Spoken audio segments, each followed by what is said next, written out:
हे कृष्णा।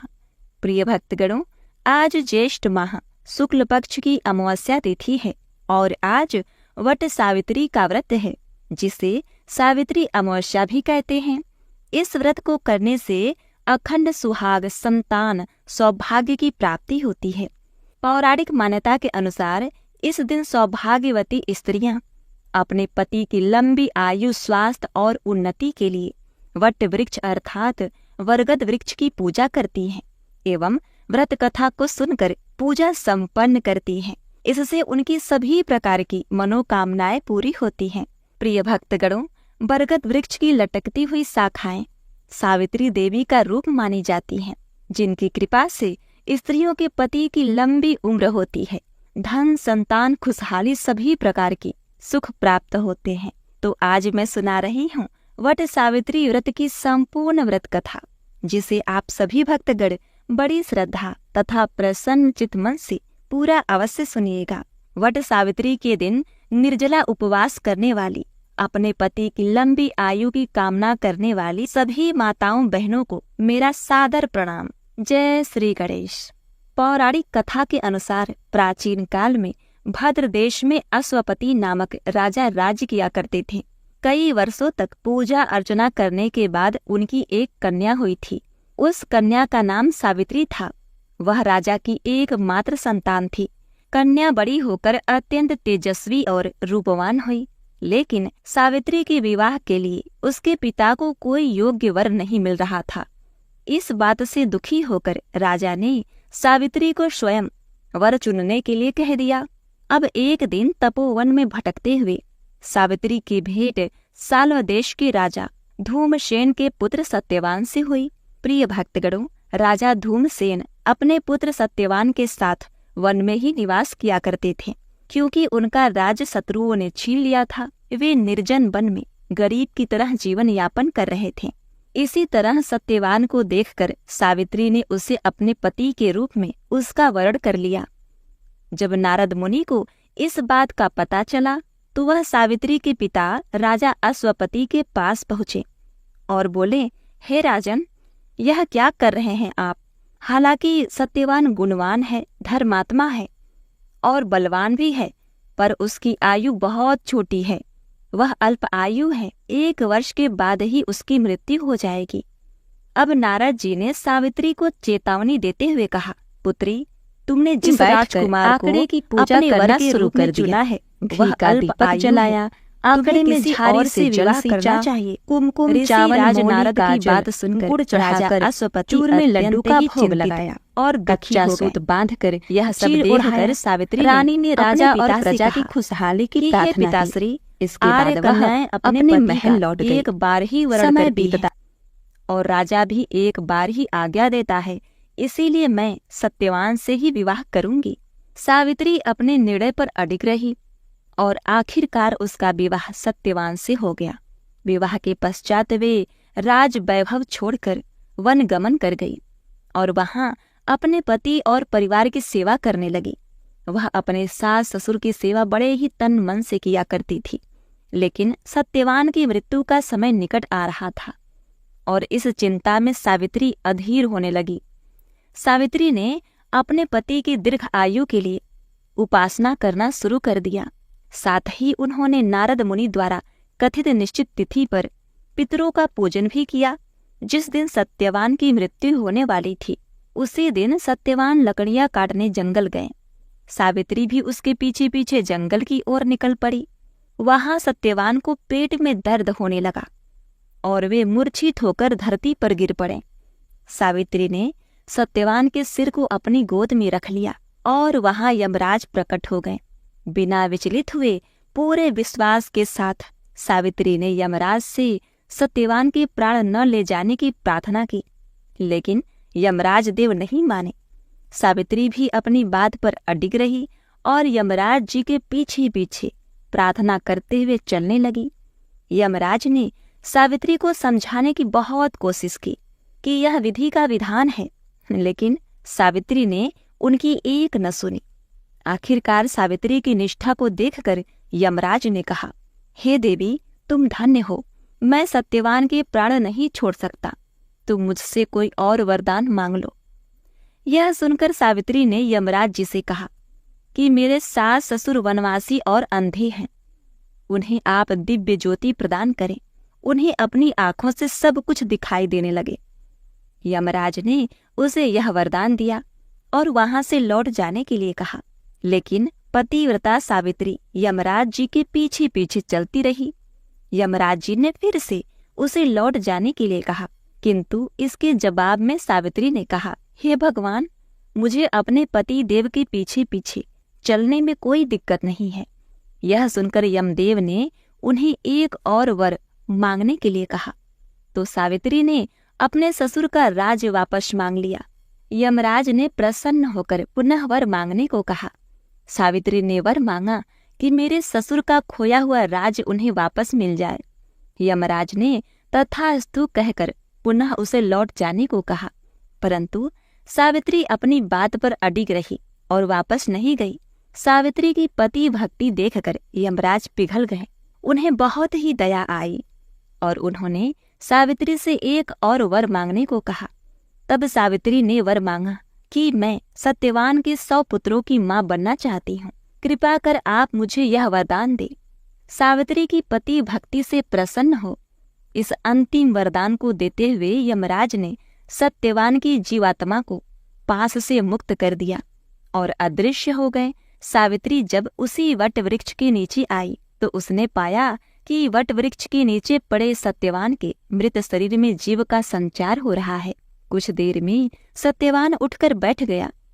इधर सत्यवान के माता पिता की आंखें भी ठीक हो गई और उसका खोया हुआ राज्य भी वापस मिल गया। सत्यवान के जीवित होने के बाद दोनों खुशी खुशी अपने राज्य की ओर चल पड़े। माता पिता को दिव्य ज्योति प्रदान हो गई। इस प्रकार सावित्री सत्यवान चिरकाल तक राज सुख भोगते रहे। तो बोलिए उमापति शिवशंकर भगवान की जय। जय हो माता पार्वती। प्रिय भक्तगणों, यह व्रत कथा तब तक पूर्ण नहीं होती जब तक अमर सुहाग, गाय माता, गणेश जी और तपसी लपसी इन पंच कथाओं को ना श्रवण किया जाए। तो आइए अब श्रवण करते हैं अमर सुहाग की कथा। इसे सुनने से अखंड सौभाग्य की प्राप्ति होती है और व्रत पूर्ण माना जाता है। चंपापुरी नगर में एक ब्राह्मण और ब्राह्मणी रहा करते थे। उनके 5 बेटियां थीं।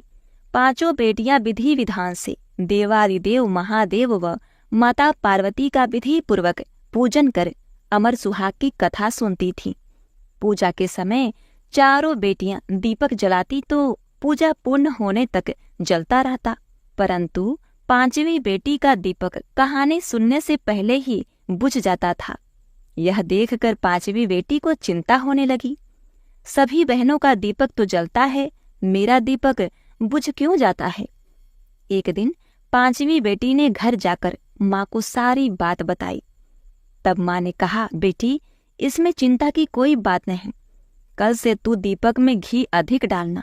बेटी ऐसा ही करने लगी। कुछ समय पश्चात ब्राह्मण ने 5 बेटियों का विवाह कर दिया। चारों बेटियों के घर में अन्न धन के भंडार भरे थे, परंतु 5वीं बेटी की आर्थिक स्थिति थोड़ी कमजोर थी। वह गरीब थी। उसका पति जंगल से लकड़ी काटकर घर लाता था, परंतु 5वीं बेटी संतोषी व बहुत समझदार थी। कभी किसी से शिकायत नहीं करती थी। विवाह के बाद भी महादेव माता पार्वती का पूजन किया करती थी। एक दिन उसका पति कम लकड़ियां लेकर आया तो उसने पूछा, क्या हुआ, आज लकड़ियां कम लाए हो? तो पति ने कहा, आज मेरी तबीयत खराब है, मुझे बुखार है। अब दूसरे दिन लड़की ने पति से कहा, आज आपकी तबीयत ठीक नहीं है, आज मैं भी आपके साथ चलूंगी। उसने सास ससुर से आज्ञा लेकर पति के साथ चल पड़ी। जंगल में पति की तबीयत खराब हो गई और पति की मृत्यु हो गई। वह जंगल में अकेली थी, कोई मदद के लिए नहीं था। पति का सिर गोद में रखकर वह विलाप करने लगी। रोते रोते शिव पार्वती जी को पुकारने लगी, हे महादेव, हे माता पार्वती, मैंने सदैव आपका ध्यान पूजन किया है, आपके सिवा मेरा कोई नहीं है। मैं घर जाकर अपने बूढ़े सास ससुर को क्या कहूंगी? लड़की का विलाप और सच्ची भक्ति देखकर माता पार्वती ने शिव जी से कहा, हे प्राणनाथ, इस निर्जन जंगल में हमें कौन पुकार रहा है? हमें उसकी रक्षा करनी चाहिए। अब माता पार्वती और शिव जी उस लड़की के पास जाते हैं और माता पार्वती ने पूछा, हे पुत्री, क्या हुआ है? तुम क्यों रो रही हो? तब उस लड़की ने सारी बात बताई और महादेव जी पार्वती माता के चरण पकड़ लिए और विनती करने लगी। उसकी पूजा भक्ति से प्रसन्न होकर भगवान शिव और माता पार्वती ने उसके पति को जीवन दान दे दिया और आशीर्वाद दिया कि जो कोई भी सुहागन स्त्री श्रद्धा भक्ति से अमर सुहाग की शिव पूजा कर कथा सुनेगी, वह सदैव अखंड सौभाग्यवती रहेगी। उसके सुख संपत्ति अन्न धन के भंडार भरेंगे। तो बोलिए, जय जय महादेव, जय हो माता पार्वती, पार्वती पते हर हर महादेव, जय माता दी। प्रिय भक्तगणों, अब आइए सुनते हैं गाय माता की कथा। एक बार देवर्षि नारद जी बैकुंठ धाम गए। वहां उन्होंने भगवान विष्णु को नमन किया। नारद जी ने श्री हरि से कहा, प्रभु, पृथ्वी पर अब आपका प्रभाव कम हो रहा है। धर्म पर चलने वालों को कोई अच्छा फल नहीं मिल रहा। जो पाप कर रहे हैं उनका भला हो रहा है। तब भगवान श्री हरि ने कहा, ऐसा नहीं है देवर्षि, जो भी हो रहा है सब नियति के जरिए हो रहा है।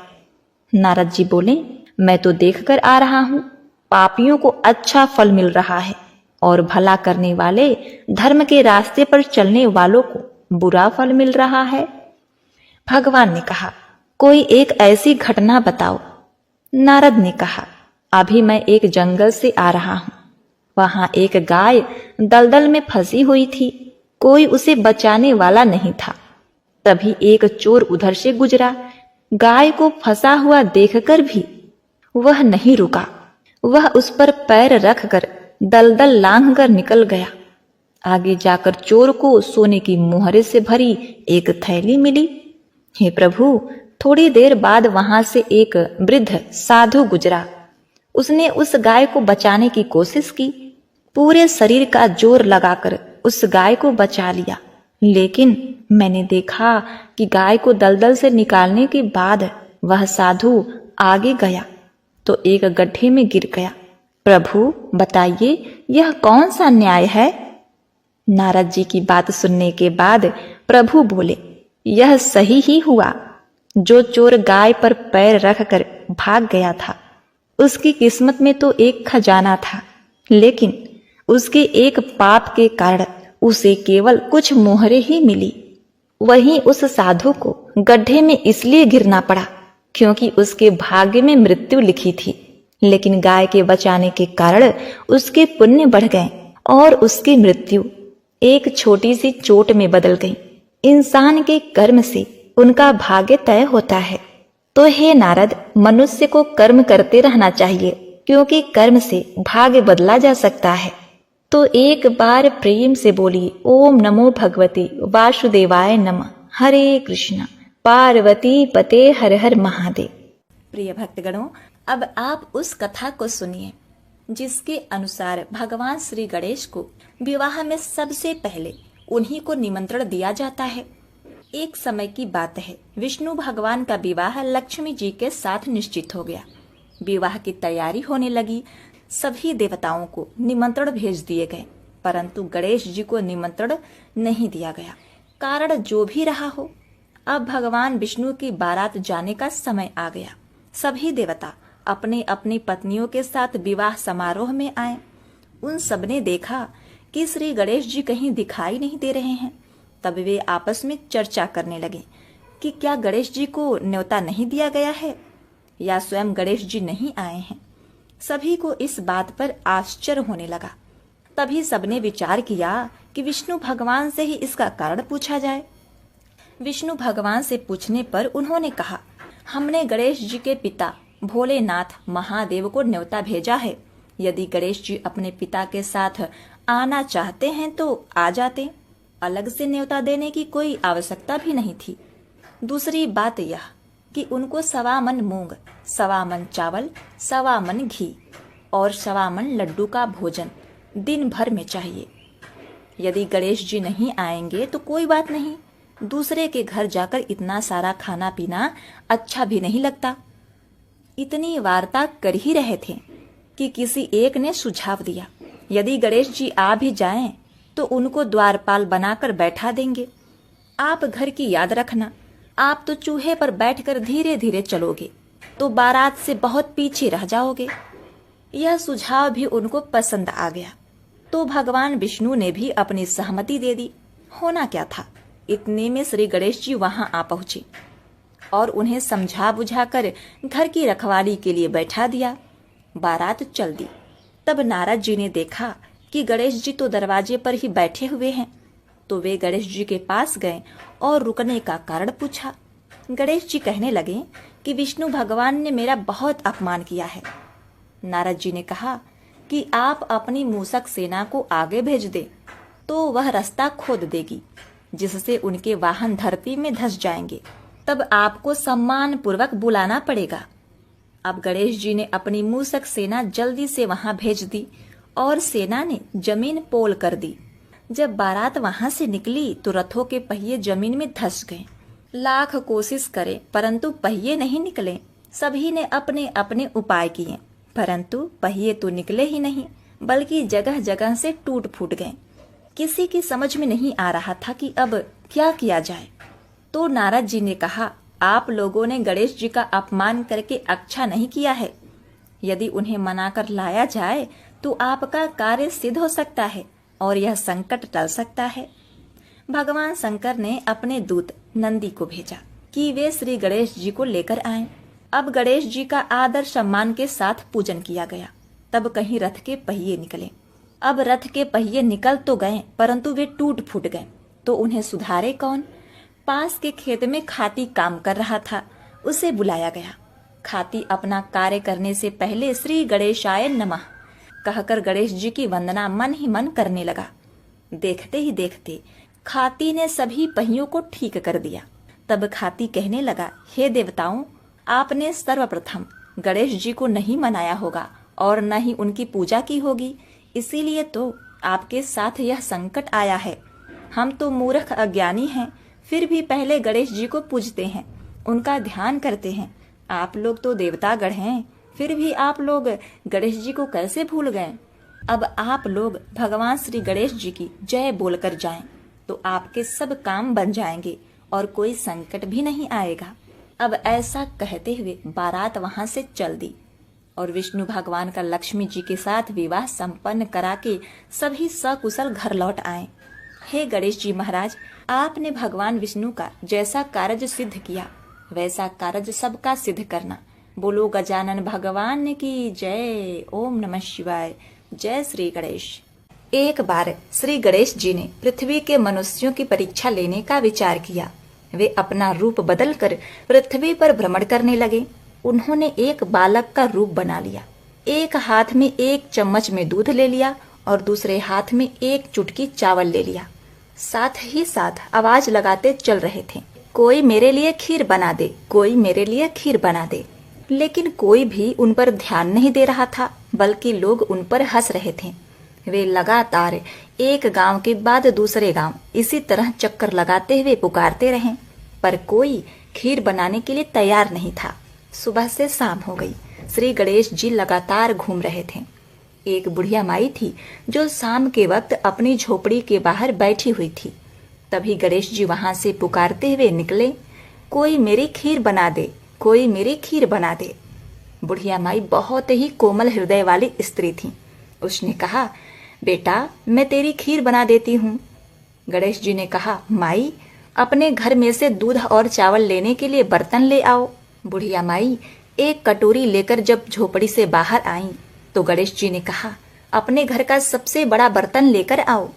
बुढ़िया माई को थोड़ी झुझलाहट हुई, पर उन्होंने कहा, चलो बच्चे का मन रख लेती हूँ, और अंदर जाकर वह अपने घर से सबसे बड़ा पतीला लेकर बाहर आई। गणेश जी ने चम्मच से दूध पतीले में उधेड़ना शुरू कर दिया। तब बुढ़िया के आश्चर्य की सीमा न रही जब उसने देखा दूध से पूरा पतीला भर गया है। एक के बाद एक वह बर्तन झोपड़ी से बाहर लाती गईं और उसमें गणेश जी दूध भरते चले गए। इस तरह से घर के सारे बर्तन दूध से लबालब भर गए। गणेश भगवान ने बुढ़िया माई से कहा, मैं स्नान करके आता हूँ, तब तक तुम खीर बना लो, मैं वापस आकर खाऊंगा। बुढ़िया माई ने पूछा, मैं इतनी सारी खीर का क्या करूंगी? इस पर गणेश जी बोले, सारे गांव को दावत दे दो माई। बुढ़िया माई ने बड़े प्यार से मन लगाकर खीर बनाई। खीर की भीनी भीनी मीठी मीठी खुशबू चारों दिशाओं में फैल गई। खीर बनाने के बाद वह हर घर में जाकर खीर खाने का न्योता देने लगी। लोग इस पर हंस रहे थे। बुढ़िया के घर में खाने को तो दाना नहीं और ये सारे गांव को खीर खाने की दावत दे रही है। लोगों को कौतूहल हुआ। खीर की खुशबू से लोग खींचे चले आए। लो, सारा गांव बुढ़िया माई के घर में इकट्ठा हो गया। जब बुढ़िया माई की बहू को दावत की बात मालूम हुई, तब वह सबसे पहले वहां पहुंच गई, क्योंकि बहू बुढ़िया माई से अलग रहा करती थी। उसने खीर से भरे पतीलों को जब देखा तो उसके मुंह में पानी आ गया। उसे बड़ी जोर से भूख लगी थी। उसने एक कटोरी में खीर निकाली और दरवाजे के पीछे बैठकर खाने की तैयारी करने लगी। इसी बीच खीर का एक छींटा नीचे गिर गया और गणेश जी को भोग लग गया और वो प्रसन्न हो गए। अब पूरे गांव को खाने की दावत देकर बुढ़िया माई वापस अपने घर आई तो उन्होंने देखा बालक वापस आ गया था। बुढ़िया माई ने कहा, बेटा खीर तैयार है, भोग लगा लो। गणपति जी बोले, माँ भोग तो लग चुका है, मेरा पेट पूरी तरह से भर गया है, मैं तृप्त हूँ। अब तू खा, अपने परिवार और गांव वालों को खिला। बुढ़िया माई ने कहा, यह तो बहुत ज्यादा है, सबका पेट भर जाएगा, इसके बाद भी यह बच जाएगी। उस बची हुई खीर का मैं क्या करूं? इस पर गणेश जी बोले, उस बची हुई खीर को रात में अपने घर के चारों कोनों में रख देना। और बुढ़िया माई ने ऐसा ही किया। जब सारा गांव जी भर के खा चुका था, तब भी ढेर सारी खीर बच गई। उसने उसके पात्रों को अपने घर के चारों तरफ रख दिया। सुबह उठकर उसने क्या देखा, पतीले में खीर के स्थान पर हीरे, जवाहरात और मोती भर गए हैं। वह बहुत खुश हुई। उसकी सारी दरिद्रता दूर हो गई और वह आराम से रहने लगी। उसने गणपति जी का एक भव्य मंदिर बनवाया और साथ में एक बड़ा सा तालाब भी खुदवाया। इस तरह उसका नाम दूर दूर तक प्रसिद्ध हो गया। बुढ़िया माई ने बड़ पीपल आकड़े का वृक्ष भी लगवाया और बैसाख माह में उसे सींचने भी लगी। प्रिय भक्तों, उस जगह वार्षिक मेला लगने लगा। लोग गणेश जी की कृपा प्राप्त करने के लिए उस स्थान पर पूजा करने और मन्नतें मांगने के लिए आने लगे। गणेश जी सबकी मनोकामनाएं पूरी करने लगे।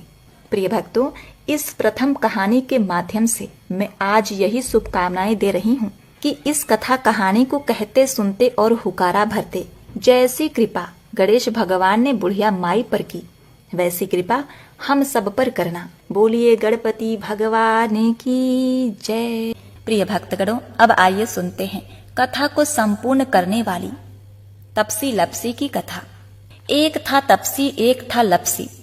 तपसी तो भगवान की तपस्या करता था और लपसी सवा शेर की लापसी बनाकर उसका भोग लगाकर प्रसाद ग्रहण करता था। एक दिन दोनों किसी बात पर लड़ने लगे। नारद जी वहां से गुजर रहे थे। दोनों को लड़ता देखकर उनसे पूछा कि तुम क्यों लड़ रहे हो? तपसी ने खुद को बड़ा होने का कारण बताया और लपसी ने अपना कारण बताया। नारद जी बोले, तुम्हारा फैसला मैं कर दूंगा। दूसरे दिन तपसी और लपसी नहाकर अपनी रोज की भक्ति करने आए तो नारद जी ने छुपकर 1.25 करोड़ की एक अंगूठी उन दोनों के आगे रख दी। तपसी की नजर जब अंगूठी पर पड़ी तो उसने चुपचाप अंगूठी उठाकर अपने नीचे दबा ली। लपसी की नजर अंगूठी पर पड़ी लेकिन उसने ध्यान नहीं दिया। भगवान को भोग लगाकर लापसी खाने लगा। नारद जी सामने आए तो दोनों ने पूछा कि कौन बड़ा है। तो नारद जी ने तपसी से खड़ा होने को कहा तो वह खड़ा हुआ तो उसकी नीचे दबी अंगूठी दिखाई पड़ी।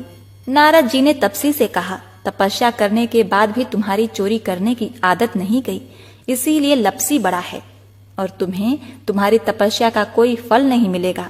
तपसी शर्मिंदा होकर माफी मांगने लगा। उसने नारद जी से पूछा, मुझे मेरी तपस्या का फल कैसे मिलेगा?